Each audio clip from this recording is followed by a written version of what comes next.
So wheat harvest is over, double crops are planted. So yeah, we're going to the pool. We're gonna get some martinis.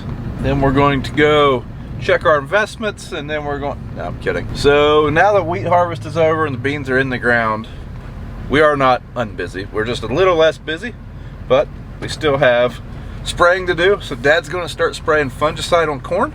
We have corn to haul, so we're gonna check a couple bins. Market's a little bit down last couple weeks, so I don't know that we're gonna haul any today. We are gonna check some, see how they're keeping. We still have roughly 30 to 40,000 bushel of corn to have to double check to move that isn't marketed yet. So we got that to move in the next month and a half. But first thing this morning, we have just a little bit of fertilizer on a dump truck. We've been waiting for an empty field to spread it on, so that's what we're gonna do right now. This fertilizer is a little bit of everything. This is what was in the bottom of the hoop barn when we cleaned it out. What's wrong with your truck? I put a fuel filter on. Yeah, if you ever put a fuel filter on a Chevy Duramax, it's probably the worst part about them. Oh. How you doing, bub? Fantastic. Do you feel safe? No, it's a very hostile work environment. Okay. We'll get with HR. So we are going to use the telehandler to load that fertilizer, so get it out. So we got this thing back about a year ago now. So if you don't know the story behind this tractor, this is Dad's first tractor he ever bought. We found it a couple years ago, and last year we bought it back. So there's a video to that. Go check that out in the channel. If I remember, I'll post a card or a link to it, but I'll probably forget. We haven't done a whole lot with it yet. Dad can't make up his mind if he wants to completely restore it and repaint it or leave the original paint. That's the original paint, and it looks pretty good.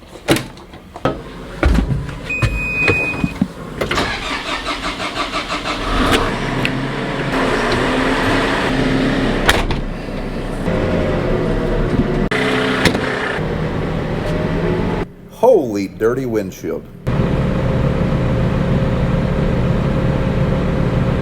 Prime's a trip to gate. Primes have to open the big gate. And that was bad idea number one. Raise it up a little bit. Am I going to hit the truck? Got to raise it up a little bit.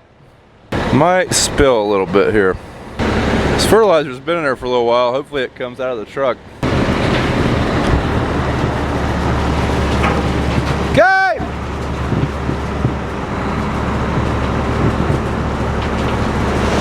Whoa! Yep. It didn't fit. Wonderful. Who's seen that coming? I think there's more than 2 tons. Yes. The bucket didn't hold it.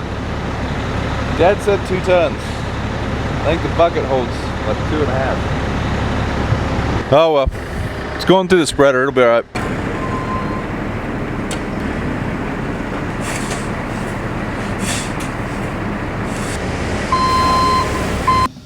So Dad's gonna go spread that fertilizer, give him a nice air-conditioned job and a backache. And BJ are gonna swap out his fuel filter real quick. It's really not hard to do. It's just a pain in the butt because you gotta pull that inner fender. Dad's fuel filter. My fuel filter or your fuel filter, we did it done. Yeah, it's still easier to pull the inner fender. But most other trucks I don't think are this bad. BJ just drained the filter. Ain't drained yet. Oh. Took it from one container and put it in another suitable container. Trying to save a mess here. By golly, I think it is drained. Yeah. Drain the main vein. Didn't work out quite as planned. Yeah, less messy than normal. Yeah. It's not going to rust there for a little while. Ready? And she's running. I'll be darned, I think we got it. So sometimes they can be a pain to prime, but not too bad that time. I didn't shut it off. You didn't? No. Okay, must have primed again. Yep, I spoke too soon. I was just telling the camera that we got it without having to have any issues. Round 2.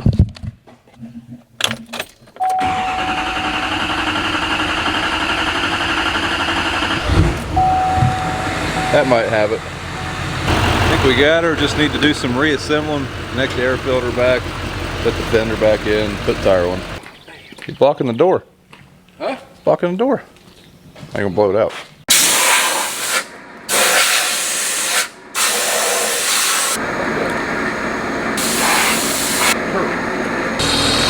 Purring like a kitten with a John Deere engine. Bad thing about spreaders, they just take an abuse. Lots of corrosion. This spreader didn't even spread that much this year. So it will get a bath and something to keep it from rusting, but of course we got to clean out the rest of the fertilizer because we are done with it for a little while. So well, till we plant wheat. So just coming back from lunch, figured we was driving by a double crop field, come out here and look at them and see the beans coming up. We've got plenty of rain, so they should be off to a really good start. Got a pretty good stand coming through, it looks like.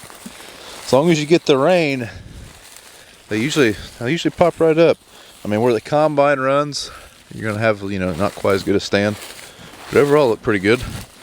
Also looking for how much wheat we were throwing out.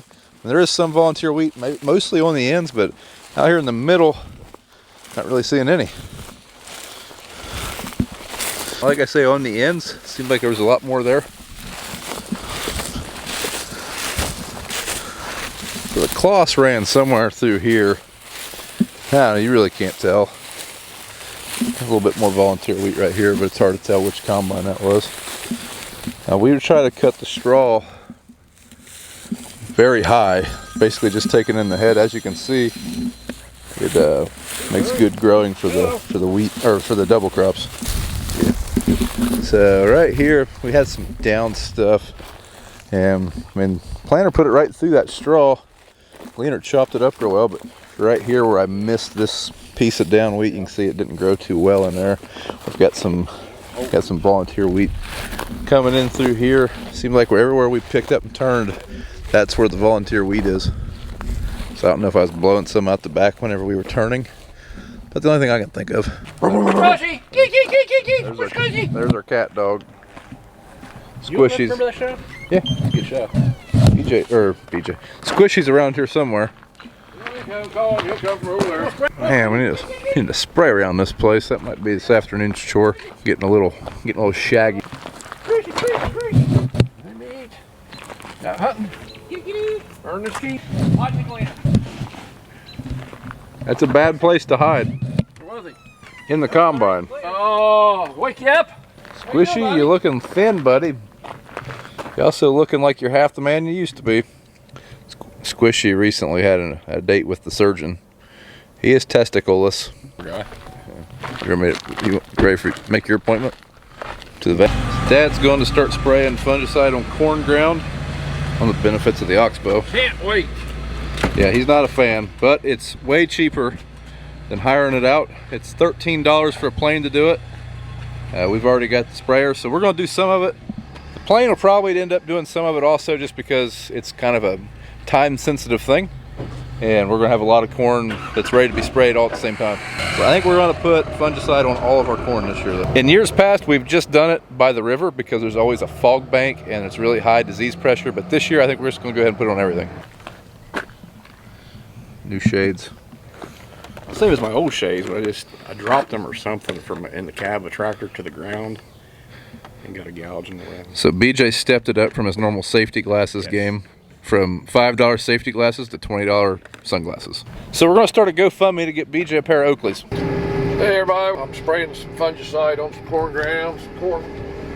Just getting started. Well, I've got a couple tanks on. But I ain't got a lot of it's ready yet. This is tasseling out, got some silks on it, so might be a little early, but I'm gonna spray it anyway. And we're using Propaz, and insecticide we're using, I can't think what the insecticide, but we're using insecticide with it also. It's a generic. That's what we're using now. In the bottoms, we'll use some headline amp and some Merville Cease or whatever it is, and some Remitech. A couple of new ones, there's a couple others there we'll try to see what's what. Here, this Propaz is a lot cheaper. Don't know if it's good. Don't have as many modes of action quite, some of it. This up ground, I don't think it's got the pressure. Siege pressure at the bottom, so we're using it up here. We got all this from Ag Chemical Solutions. He's sponsored Brian's channel. So if you need anything, we'll check them out. They got it. Fungicide's hard to come by. I guess all chemicals get. Glyphosate's getting hard to come by. But talk to John over there, he'll fix you up. Real good prices, but saved us a lot of money, I know that. And good guy to work with. Seems like he knows chemicals. I think there's a link in the bottom of Brian's video description. So if you need some chemical, fungicide, or whatever you can call, try them out. Okay, someplace here I went in the corn. That's the bad part about this. But you know, we'll see. I think plane's about $13 an acre. Some people say plane does a better job. Some guys say no. Sprayer does. So I don't know. But anyway, we're going to spray some of it ourselves. We might have a plane a little later on, spray some. I don't usually put anything on this up ground, but this year we're going to probably pretty well spray everything, I believe. Price of corn, maybe we can pick up a few bushels. We'll try it. Get the corn this done, then we got to get on the beans. They're going to be ready here for long too. So it'll be a lot easier. I'll have auto steer for that. This here, the corn, you got to stay right off in the middle of the rows, or you'll be knocking it down. That's the hard part. So you got to drive it myself. Okay, I'm going off my lines down here. If you see that green, that's red now. That's what I'll get close to it, then I'll turn a little bit and lock on it. Hopefully, it'll take me to it.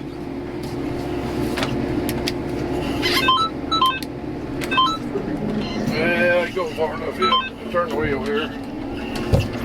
Oh, going the wrong way. Got the 4-wheel steering on. That's getting used to that. Haven't been using it much. I don't know where this thing's going. Okay, I think we're lined up pretty close.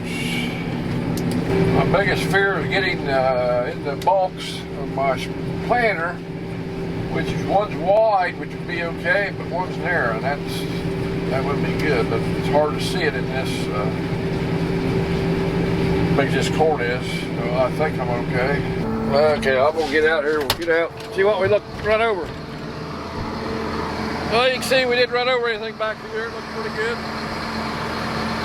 Really dragging pretty good, but we're in that first forward.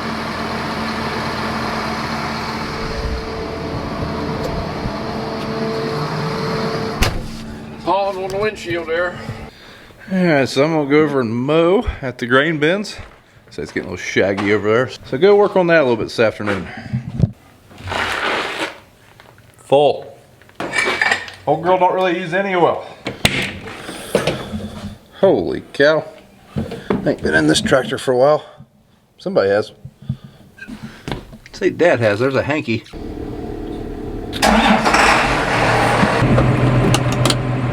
So we're mowing this approach into this rye field. I said this was ryegrass in a recent video. I was wrong. It is cereal rye, I believe. I'm new to this whole cover crop thing. We just always call it ryegrass and we know what each other's talking about, but I know that is not the actual name. We're going to try to use that for our cover crop seed this year. Don't expect to get a whole lot of seed out of it, but it should be more than enough for our cover crop needs.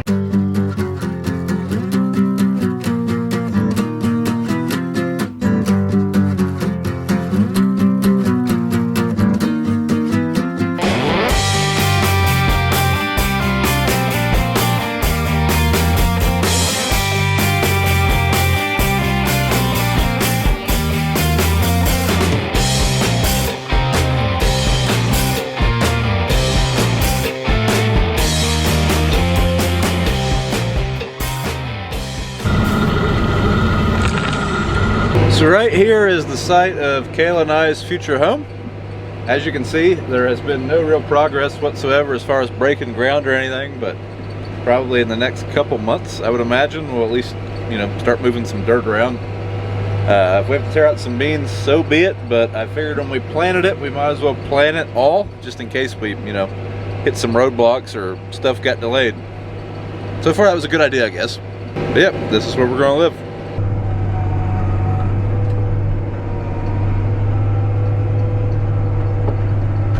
So one thing I did not realize was how much I back up and use this hand to steer.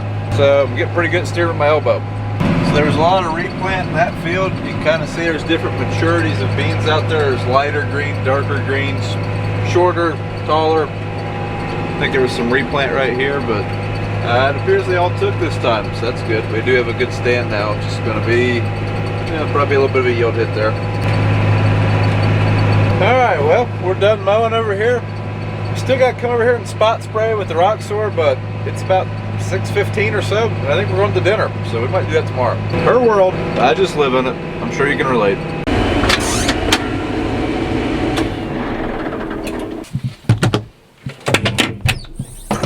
Alright, so while this video is being recorded, we got the bill for the tendon.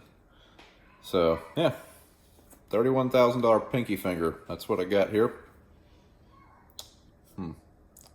Next time, I'm going to bargain with them. They didn't give me a price. I'm going to bicker with them next time, but yeah, hopefully this thing takes. We do have insurance, but we still got to pay a good chunk of this, so fun times. Thanks for watching, guys. Don't forget to thumbs up the video. Links in the description if you need some merch, and we'll see you in the next one.